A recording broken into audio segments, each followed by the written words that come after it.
a história mais estranha que tem acontecido, para quem não é da área da cosmologia nos últimos tempos, foi a descoberta de que, na verdade, nós vivemos num universo inacabado. Ou seja, as leis da física variam com a expansão do universo, com o tempo cósmico. Em verdade, essa é uma longa história que começou lá atrás, nos anos 30, com Dirac e Sambursky, quando eles fizeram a hipótese sobre variação das constantes da física com o tempo cósmico, num universo em expansão como o nosso.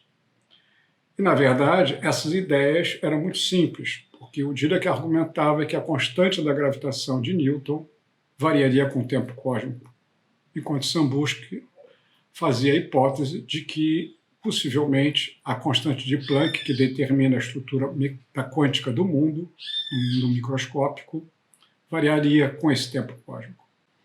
Na verdade, só nos últimos 30 ou 40 anos, essas duas hipóteses simplistas começaram a ter uma formulação teórica um pouco mais robusta. E eu vou dar dois exemplos para mostrar como realmente tudo leva a crer que as leis da física variam com o tempo cósmico.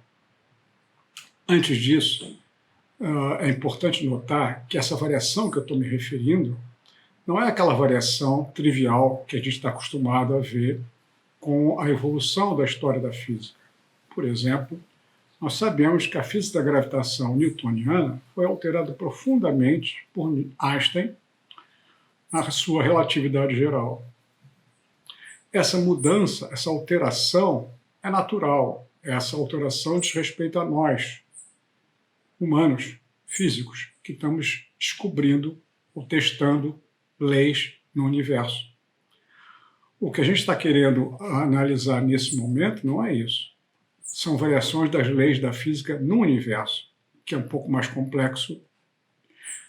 E, na verdade, se leva a essa ideia que a gente acabou de explicitar, de que nós vivemos num universo ainda sendo feito, ou seja, um universo inacabado.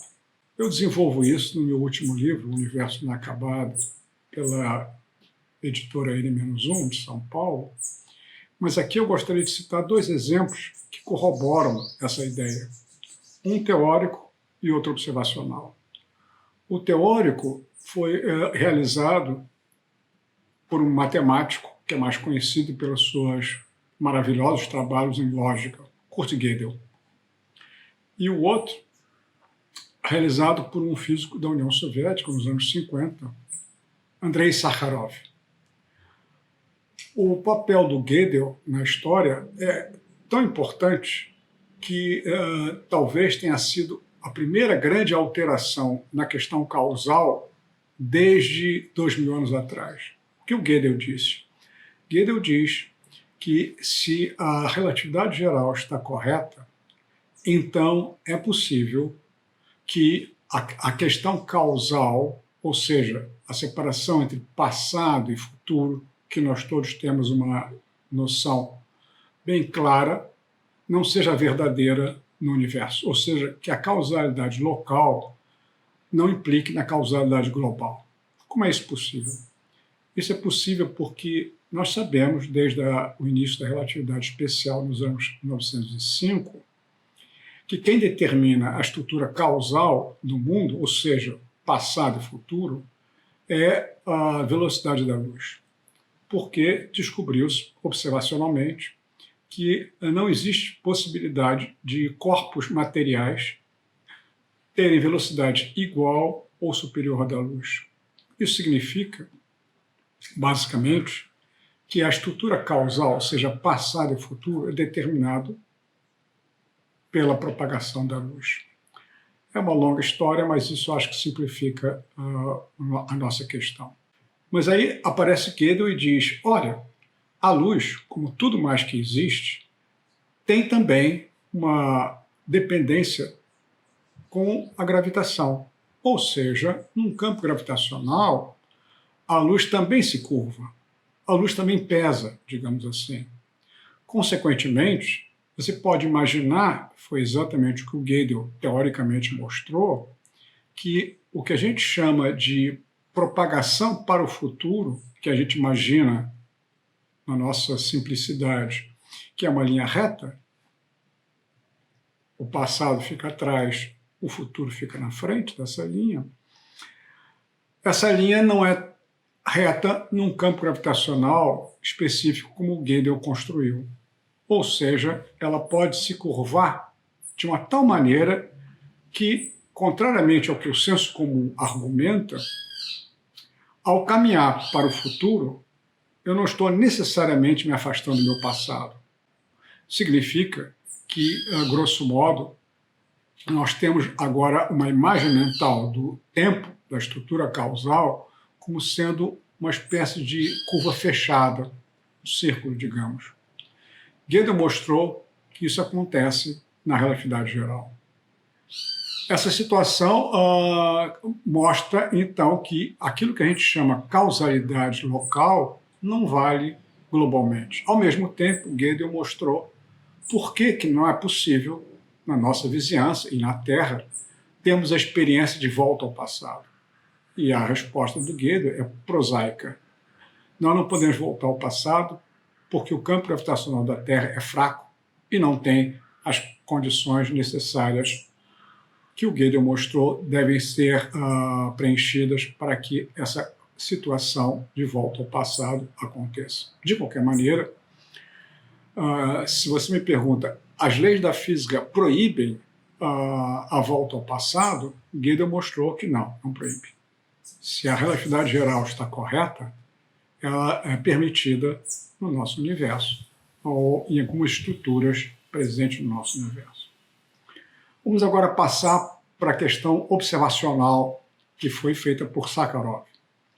No mundo quântico, a gente sabe que matéria e antimatéria são perfeitamente simétricos, ou, se você quiser, antissimétricos. Na verdade, para cada partícula, um próton tem a sua antipartícula, o antipróton, o nêutron tem o antinêutron, cujas características, por exemplo, são opostas. O próton tem carga elétrica mais 1, o antipróton tem carga elétrica menos 1.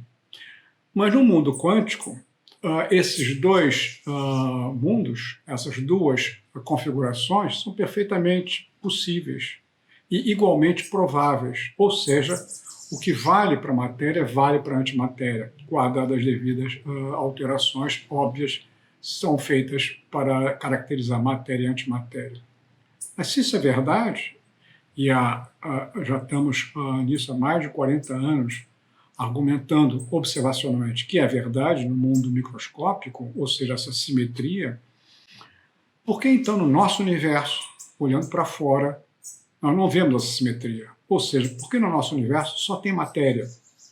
Aliás, diga-se de passagem, ainda bem, porque se tivesse antimatéria proporcionalmente equivalente, nosso universo não existiria, porque matéria e antimatéria coalescem e se cancelam, gerando luz, radiação.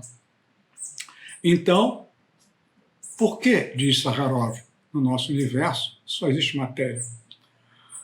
Ele apresentou uma solução que, desde então, muitos físicos têm trilhado, que é imaginar que o responsável por essa distinção no nosso universo tem a ver com a gravitação, que é a força que determina a estrutura do universo. E ele, então, vai um passo além, argumentando que o momento no qual essa distinção entre matéria e antimatéria seria crucial era exatamente o momento onde o universo esteve extremamente condensado, ou seja, lá alguns poucos bilhões de anos. Deixa só deixar claro o que eu já comentei em outros lugares, o universo não tem uma singularidade tipo Big Bang, como se espalhou nos últimos 50 anos. Ou, se você quiser, o Big Bang não é o começo de tudo. Na verdade, é um momento de passagem de uma fase em colapso para uma fase em expansão. E aí, então, você se dá conta de que, como as leis da física variam nesse universo, ou seja, como o universo, na expressão que eu usei lá no começo, é inacabado, você poderia argumentar que essa expansão vai chegar a um ponto em que nós apresentamos a mesma configuração, ou seja, o universo apresenta a mesma configuração do seu começo.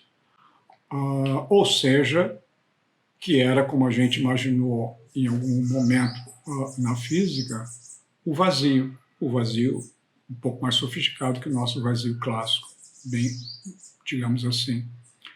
Significa que o universo poderia ter ciclos, ou seja, de colapso e de expansão, de colapso e de expansão. E, por mais que os físicos tentem mostrar que isso poderia ter um fim, na verdade, no nosso conhecimento atual, nós não temos nenhuma argumentação suficientemente forte para imaginar que realmente o universo não pare de fazer esses ciclos de colapso e de expansão. Então, com isso, nós chegamos a uma situação que pode ser até um pouco desagradável para quem gosta de um universo sólido, estável, estacionário. Na verdade, nós vivemos num universo no qual há ciclos de expansão e colapso e que em cada ciclo as leis da física variam, como no nosso ciclo atual nós percebemos que elas variam através desses dois exemplos do Kurt Gödel e do Sakharov, mostraram perfeitamente bem que dentro da relatividade geral, nosso conhecimento atual, os ciclos do universo se repetem ad eternum. Se você gostou desse vídeo, dê um like, compartilhe. Aproveite para assinar o canal e ative as notificações.